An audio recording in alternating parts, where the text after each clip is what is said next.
This Chaser News Alert is proudly brought to you by The Crean Diaries. It's the book with an approval rating of 19%. Willy Wonka's Whipple Cross-Promotionalicious Delight Bar and the Louisiana Tourism Board. Experience the all-New Orleans. Welcome to another Chaser News Alert. I'm Julian Morrow, and making news this week. The United Nations celebrates its 60th anniversary with another pointless conference.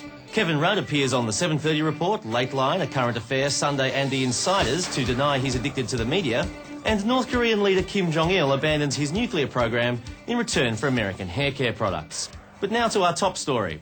The Australian Labor Party is seeking a permanent injunction to stop Mark Latham from doing any more publicity interviews for the Latham Diaries, or indeed from ever speaking in public again. If successful, the injunction could prevent Latham sabotaging Labor's chances in the next election, a role the ALP claims is the exclusive right of Kim Beazley. The Chaser's Chaz Licciardello is at the Supreme Court. Chaz, what's the latest? Julian, the case for silencing Mr Latham is being presented by Glenn Milne and Paul Kelly. Now, they've assembled a strong argument based upon hearsay, hindsight and self-righteousness. So the very same techniques that Latham used to write his diaries. Exactly. And party leader Kim Beazley addressed the court this morning? Yes, he said that Mr Latham should be grateful for the ALP because without them, Mr Latham would never have acquired the kind of bitterness that's now making him Megan. What was Mr Latham's response? He said his top priority was to go home and look after his family, at least until he turns around and crucifies them in print too. Thank you, Chaz.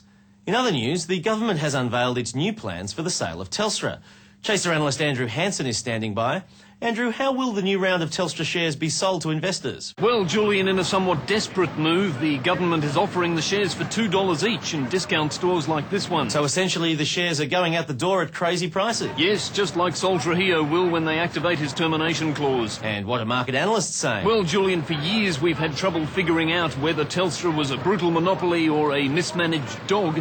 In fact, it's both at once. How is Telstra rating Mr Trujillo's performance? Well, Philip Burgess admitted he wouldn't advise his mother to hire Trujillo as her CEO. Thank you, Andrew.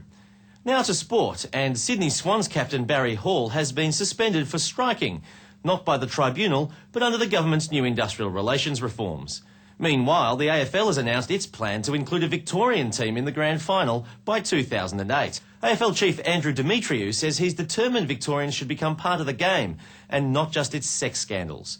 But despite the lack of a Victorian team in the grand final, the excitement at the MCG is reaching fever pitch.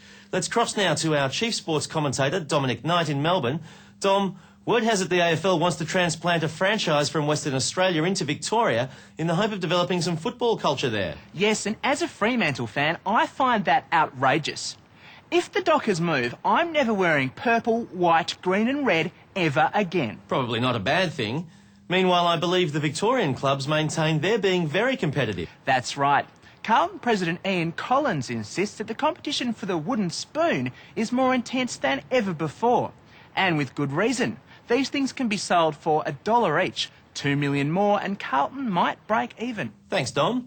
That's all for now, but log on to next week's Chaser News Alert when we'll cover President Bush's plan to rebuild New Orleans with faith-based levies, the Queensland Premier Peter Beattie's grateful announcement that Dr. Death has slashed hospital waiting lists, and Hugh Jackman receives an Academy Award for his acceptance speech at the Emmy Awards for his hosting of the Tony Awards.